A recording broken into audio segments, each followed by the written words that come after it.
Hey everybody, this is TheDandyMan, and we are once again playing Stellaris. First things first, I want to say I'm sorry, Pandora, or Paradox, for saying Pandora when I saw these creatures that I have no idea what they are, but I'm really curious to find out. I think yes, we started investigating them, because I want to know what these are. These, and I'm sorry, Paradox, but for saying Pandora, but I still want to play crystalloids. Like, just imagine it. Like, you'd be diamonds or emerald creatures, and like the faults inside at their core would be the nervous system. It would be amazing. But, and either way, I'm sorry I said the wrong name. Now, back to the actual recording. Now, where do we leave off? We left off, oh yeah, we were still scanning our solar system, and I've got to queue up the first strike force to explore everything in our range. Because that's, if you're playing Wormhole, which I like to do, you have to know what's in your starting zone. Like, it's very, very important to know. Because there will always be enemies around. Like, there's never not enemies inside a starting zone. And, like, the starting zone's pretty big. Like, yeah, that's a good sized zone overall. Like, that's maybe like, what, a hundredth? Maybe a little more than a hundredth of the overall map. So, you kind of want to know what's not inside your home system. And it's very important to have a good defensive place, because I'm kind of an offensive player, but I always believe in more defense over offense, because you kind of have to have a place that you can go to and turtle up if things go south. And you kind of need to know really quickly what's out there, because there will always be, like, there's guaranteed within like this little bit right here or this little bit right here, there's going to be another alien empire. And then their borders are going to go into my wormhole space and then cut me off. So that's kind of the downside of this. I'm going to need to take over like this star and build a wormhole generator here so I can get here. I'll be able to get across these fringes. Ooh, thank you, Jarvis. These are anomalies, actually. These were what I was telling you about before when I was going over the anomaly thing that this guy got. Anomalies are essentially bonuses. The higher the anomaly level, the higher the failure risk. However, the higher your skill level, it lowers the failure risk. Now, anomalies, if they're little, like, they can just do little extra things, like give you bonus whatever, like engineering that makes this go up faster, or something like that. If you fail them, like, there's usually a good leeway that nothing bad will happen, but there is still a chance of you doing something extraordinarily bad. Like, you woke something up that's been a slumber for 1 billion years, and so it spawns enemies, or it just, like, destroys your ship because it blew up because you touched a button you shouldn't have. Like, maybe an alien race had, like, cyan or green or blue for their don't touch instead of the big red button we all use. Who knows? Maybe they were completely colorblind and their square buttons were deadly, whereas that's what we use on pretty much everything. But yeah, I think we're going to just research it because there's no failure risk. Let's go to our science ship. Right click to go. Thank you. And then zoom in. And now it's going to fly back to the anomaly and start scanning on Fincastle. Oh, and now we have resources. Yeah, because this place will scan places for resources. Then you take your constructor ship for things like this that have these symbols. They'll give you research points. You want a research station there. For this, that essentially has these two, either energy or minerals, as well as later on down the line there'll be special minerals that you can get that you can research, which will show those on the map. You have to, I think, just I don't know about the special research. I think it's the same as those where you build the mining station on it. Yeah, now it's going to send a mining station, so now it's going to give us an extra 2 energy per turn because we kind of need that. You kind of need to build up your economy early on. So, because when you do a colony ship, I think it costs 8 energy a turn. Wow, look at that. Why is this area orange? Is that just like a, just, uh,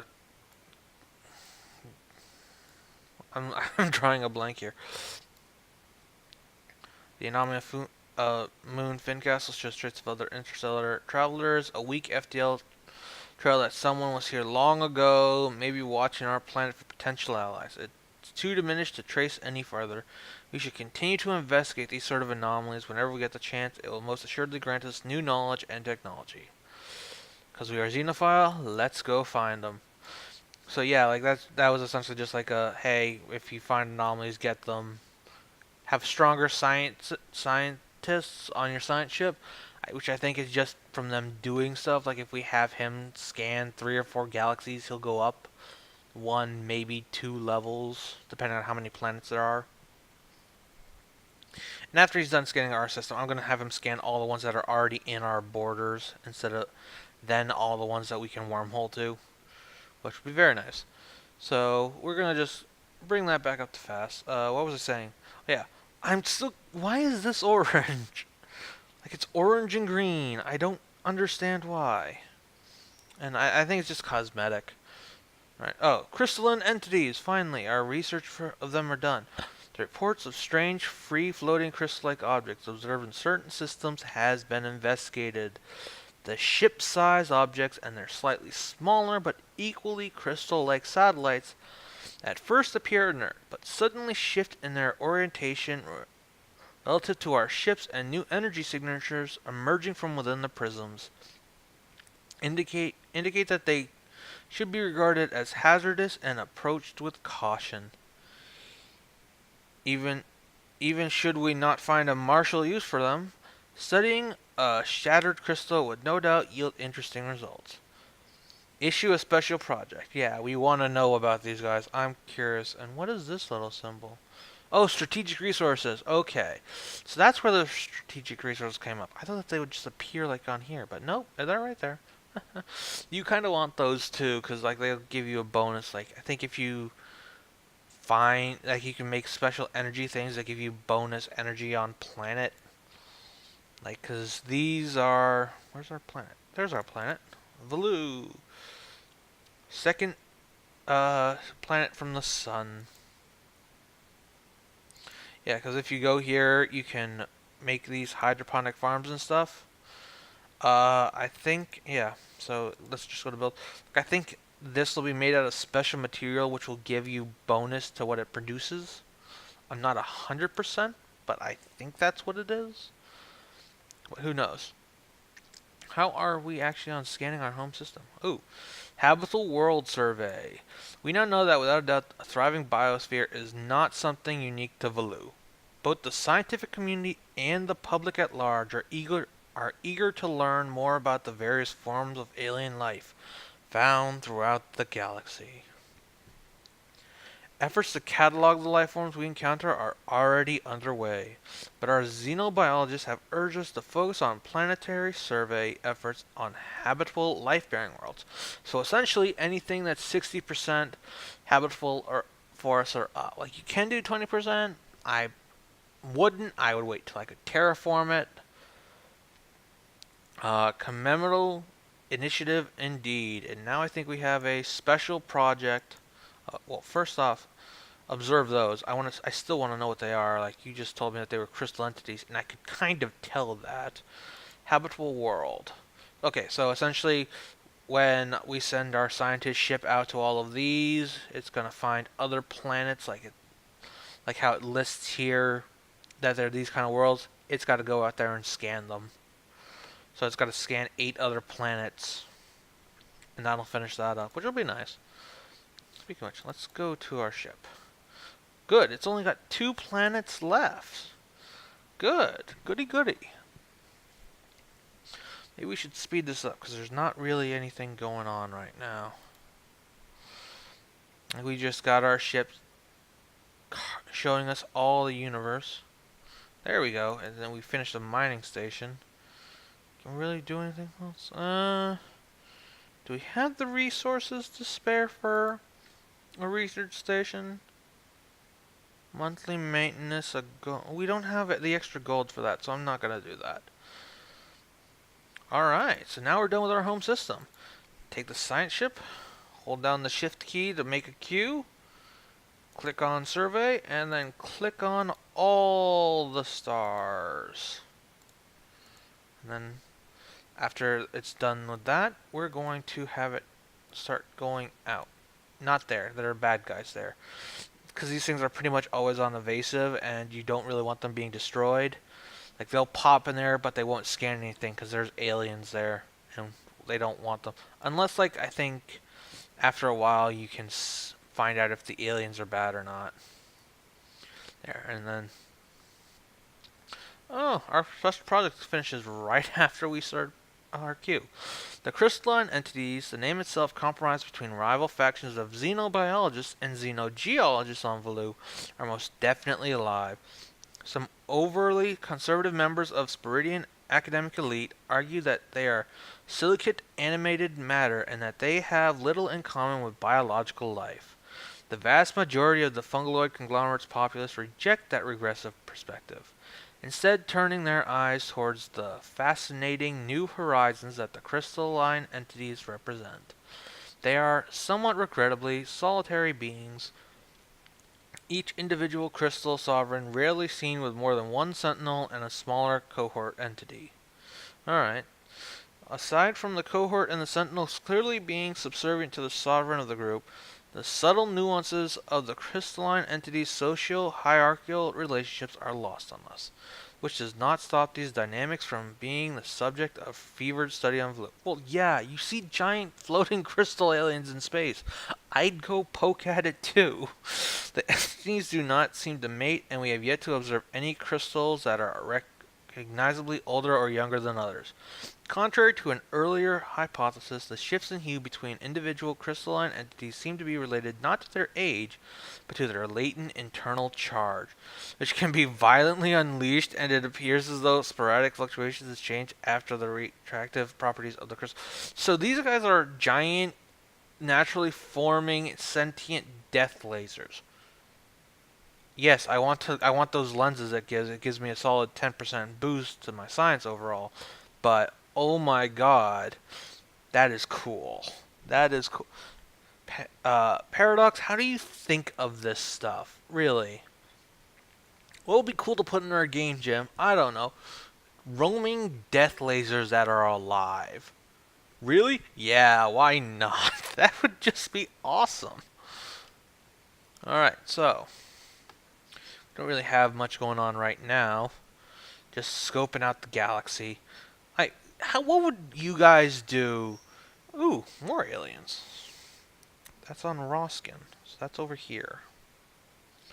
Let's look at these guys. Oh, it's these guys. Yeah, these guys are generally harmless.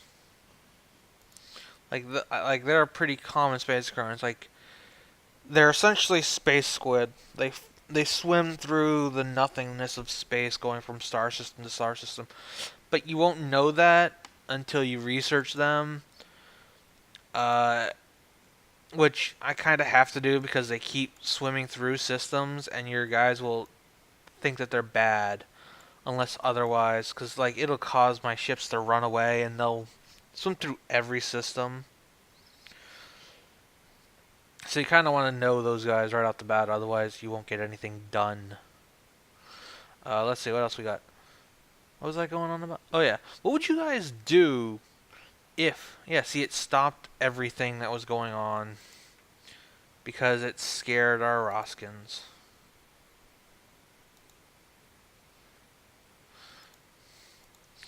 scared our science ship, so now it doesn't want to scan there anymore.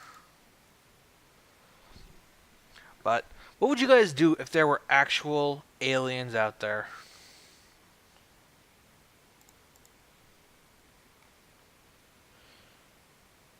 These are new. Oh, so that was just like overall, and there'll be different ones. So there'll be sapphires and emeralds and rubies, and that's cool. I didn't know that. I thought that they were just cheap and kind of only had one thing for all of them, but no, like they have three. They'll probably have 3 or 4. That is neat. And look at them swim. That's cool. That's cool. I didn't know that they had like emerald varieties of that. I thought it was just the blue long ones. Oh, ho, ho, ho, ho. Okay, hold on. First off, yeah, this is what I was talking about. I've never seen a level 4 anomaly. Holy crap. Like, that's a big failure risk. Wow. I'm gonna make a note of this, for later, because that is too much of an anomaly. So there's a level 4 anomaly at Tiramore 4.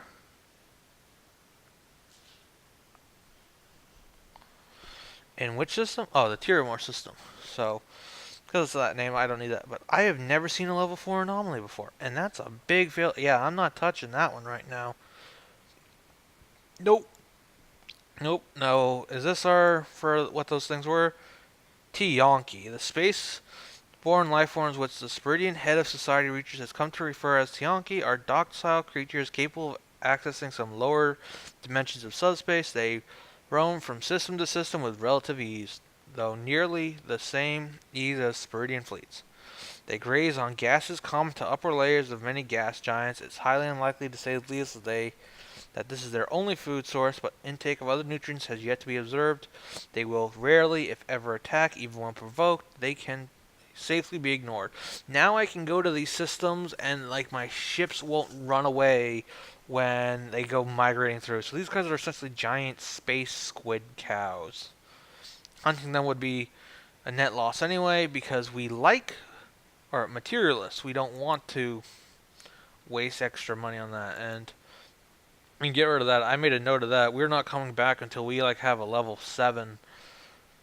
What's this? A normal condition as scientists scan the surface of Timor 2. It becomes quite clear that we have found something out of the ordinary. The atmosphere contains special gases that could affect our population, so we should be wary. We will surely come across even more irregularities like this as we survey new planets, and should not underestimate their impact on our expansion. Intriguing. There's a lot apparently going on in the Tiramore system. But yeah, so now we have the space squid, and we won't run away. Oh god, there we are. There we are. That's where he is. I am betting that will be another planet or another space empire, just because it's an unidentified empire, which means it's going to take up at least these two, maybe Ziamon too. But that might block me in unless I can get Ziamon under my control quickly. So I'm going to go ahead and wipe out Ziamon. Or first thing I'm going to do, I'm going to boost my fleet. I'm going to build several more of these. And hold on. Yeah, just because we went through this earlier, thank you, Jarvis. This is the ship designer. The more you research, I think it'll unlock more base designs, so you can go in and change your Corvette, which is currently our strike ship, and you can change what it looks like, and it'll give you different slots. And the slots are essentially, you can put the same weapon in different slots, and it'll just be like a boosted version. I think it doubles it each time. But this has 1 slot and 1 medium slot. This has 3 small slots, and this has 5 utility slots. So this one would be a good one actually. I'm going to show you how this does. So you click on these, and then it'll give you components you can put here, and then just like do. So there we go. Now we need power, because lasers require power to move, and if we had better ion thrusters or better radar systems to track things, eventually you can get like default things on here which will give you bonus to attack, evasion, defense points, all that. And if you can even actually go out and get the other two forms of flight. So you can have ships that specialize in wormholes, ones that specialize in FTL. Like you're not stuck to the one you started out with. It's just harder to get the others.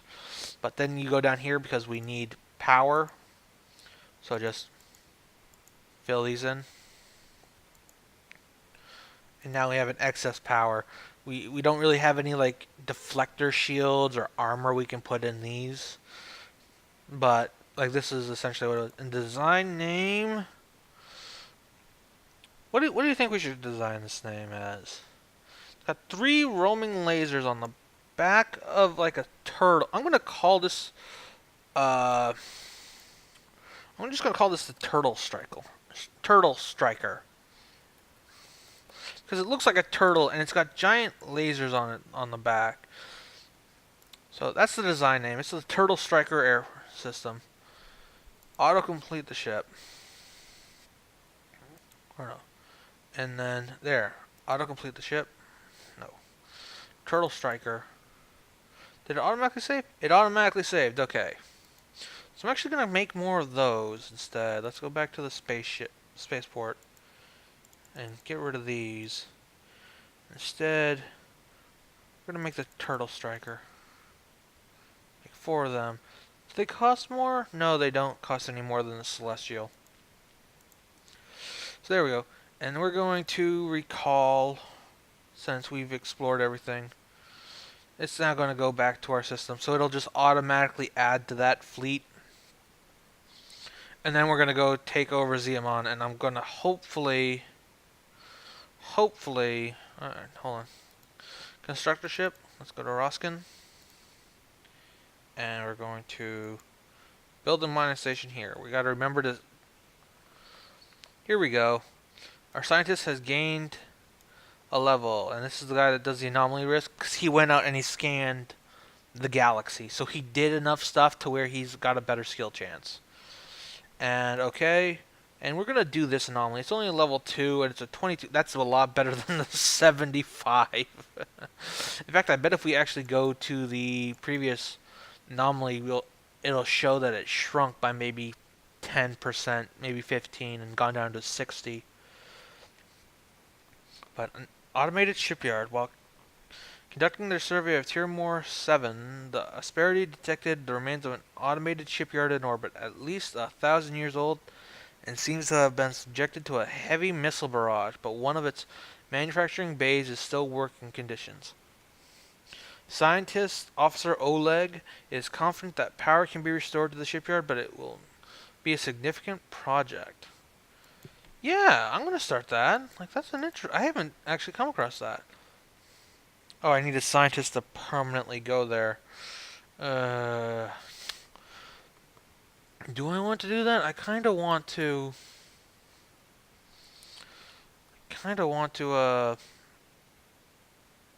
Another anomaly. Research it. I thought I already told you to research the other one. Or, oh, that was the anomaly. Duh. We're on fastest, so it's going by a little faster than it normally does for me. And now it's finished the construction queue, and look at our new strike force. It's now got 7 ships, 4 of them turtle, 3 of them celestial, and we're gonna send you and take you out of evasive, and we're gonna set you on aggressive, just so you go in here and you start blowing these things up. Or no, we're gonna set you on passive. I don't know what these things are. I'm gonna move you here. And there we go. Approaching Tiramore 7A, the Asperity suddenly received a glancing hit by several mass pile driver rounds. The projectiles were billions of years old, and based on their trajectory, they appeared to be stray rounds fired from a neighboring galaxy. After missing their intended target, they continued on their journey for untold millennia until today. So we were shot at from another galaxy by stray bullets. Awesome. And look, we get an engineering gain of 60 points. So that'll like boost. Yeah, it boosted our that pretty good because these are like the points that it gets. So it got a good size boost to that. Ooh, here we go. And these are all the crystal things. All right, they're all pretty much 86 and 86. And like, yeah, we're gonna go attack these guys. So the hotkey to attack is X, and then we're gonna go attack you guys. All right, so all right. Hold on, pause, you guys. I want to watch this battle. See, here's the faster ion thruster. Do we need more? We kind of need the more minerals and army damage overall. But we also kind of need the armor. Huh. Actually, can I swap you out? Is there? No, there's not. So, we're gonna go for the armor. Like that'll be good. And look at this. Whoa! I'm gonna slow this down a bit. Look at it. Look at it. Oh no, it destroyed 2 of our ships. Oh no. Oh god. Oh god. Oh god, I think we need to flee. We need to flee. We have been down a lot of ships. Oh jeez. Jeez, no. Like they all ganged up on me. That wasn't cool, guys. Oh no, I need to come back in when we got that armor and clear this place out. That was more dangerous than I thought. Oh dear. Oh dear, oh dear, oh dear. So retreat, guys. We cannot do it. We lost that. Wow. We had 3 different crystalline entities attacking us. Man, they kicked it. We are no better than when we started. We might even be a little worse. So we are going to just go home to repair the fleet. Alright, and sadly, we're gonna finish off on that. Man, that's a disappointment. Oh well. Hopefully it'll be better in the next one, guys. Until then, I'm the TheDandyMan, and I will see you in the next video. Ta-ta for now, ladies and gentlemen.